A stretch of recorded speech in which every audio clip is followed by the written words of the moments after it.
عورتیں پہنتی ہیں وہ اکثر ٹخنوں کے اوپر ہوتا ہے۔ عورتوں کی نمازوں میں ٹخنا نہیں دکھنا چاہیے۔ ٹخنے سے اوپر پاجامہ آدمیوں کا ہوتا ہے، مرد حضرات کا ہوتا ہے۔ عورتیں ہمیشہ یہ خیال کریں کہ جب بھی وہ نماز کے لیے کھڑی ہوں ان کا ٹخنا چھپا ہوا ہو۔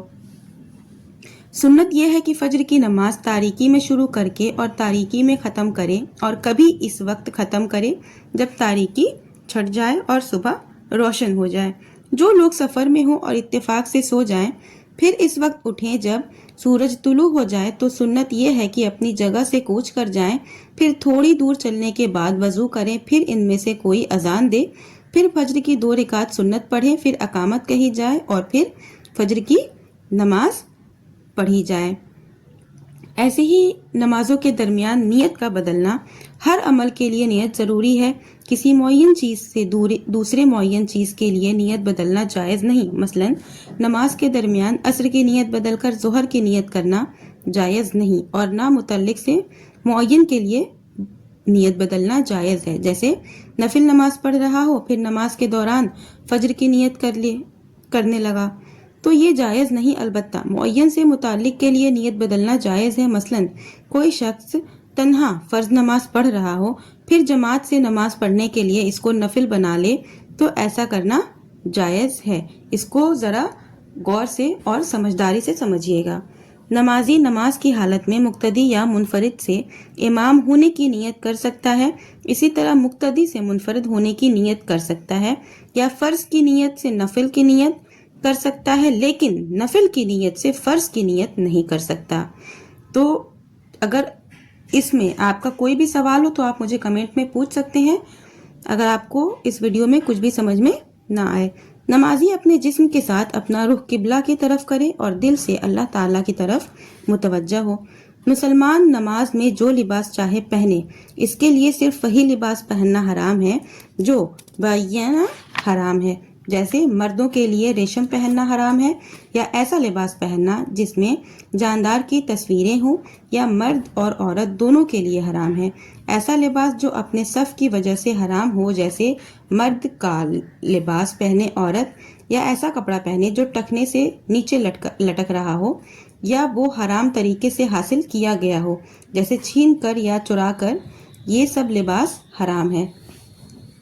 ساری زمین میں نماز پڑھنا درست ہے سوائے حمام، پاخانہ، غصب کی ہوئی جگہ، نجس جگہ، اونٹ کا باڑہ اور قبرستان۔ البتہ جنازے کی نماز قبرستان میں پڑھنا جائز ہے۔ اگر نماز کا وقت ہو جانے کے بعد مجنون کو افاقہ ہو جائے یا کافر اسلام لے آئے یا حائضہ عورت پاک ہو جائے تو ان پر اس وقت کی نماز پڑھنا لازم ہے۔ اگر حائضہ عورت کا خون ایسے وقت پر منقطع ہوا جس میں غسل ممکن نہیں تھا اور وقت گزرنے کے بعد ہی غسل کرنا ممکن ہوا تو وہ غسل کرے اور نماز پڑھے اگرچہ وقت نکل گیا ہو۔ اسی طرح جنبی آدمی اگر اس وقت بیدار ہوا جب سورج نکلنے والا تھا اور جب تک وہ غسل کرنے لگا سورج نکل گیا تو سنت یہ ہے کہ وہ غسل کرے اور طلوع آفتاب کے بعد نماز پڑھ لے، اس لیے کہ سونے والے کے لیے نماز کے وقت کا اعتبار اس وقت سے ہوگا جب وہ بیدار ہوا ہے۔ مسلمان پر واجب ہے کہ وہ قبلہ کی طرف رخ کر کے نماز پڑھے، اور اگر قبلہ معلوم نہ ہو سکے اور نہ کوئی ایسا شخص ملے جسے وہ قبلہ کے بارے میں پوچھ سکتا ہو تو اجتہاد کرے اور جس طرح قبلہ ہونے کا غالباً گمان ہوا ہو اس طرف منہ کر کے نماز پڑھ لے۔ پھر اگر اس کو یہ معلوم ہوا کہ اس نے غیر قبلے کی طرف منہ کر کے نماز پڑھی ہے تو پھر اس پر اعادہ نہیں ہے۔ آدمی بستر یا چٹائی یا کھجور کی چھوٹی چٹائی جس میں صرف چہرہ رکھنے کی جگہ ہوتی ہے پر نماز پڑھ سکتا ہے۔ جس کی عقل سو جانے یا نشہ ہونے کی وجہ سے زائل ہو جائے اس پر فوت شدہ نماز کی قضا ضروری ہے۔ اسی طرح اگر کسی شخص کی عقل مباح کام کرنے کی وجہ سے زائل ہو جائے، مثلاً بے ہوشی کا انجیکشن لگوانے یا دوا کا استعمال کرنے کی وجہ سے، تو اس پر قضا ہے، اور اگر اس کی عقل بغیر اس کے اختیار کے زائل ہو جائے تو اس پر قضا نہیں ہے، جیسا کہ اچانک سے بے ہوش ہو جانا۔ تو ویڈیو جو ہے زیادہ لمبے نہیں کروں گی۔ آخر میں اللہ تعالیٰ سے دعا کرتی ہوں کہ اللہ تعالیٰ ہم تمام مومن مسلمانوں کو وقت پر نماز کی پابندی کرنے کی توفیق دے، آمین۔ ملتے ہیں نیکسٹ ویڈیو میں انشاءاللہ. اگلی ویڈیو میں آپ کو نمازوں کی قضا کے بارے میں ڈیٹیل میں سمجھاؤں گی. تو یہیں پہ اپنی ویڈیو ختم کرتی ہوں. وعلیکم السلام ورحمۃ اللہ وبرکاتہ.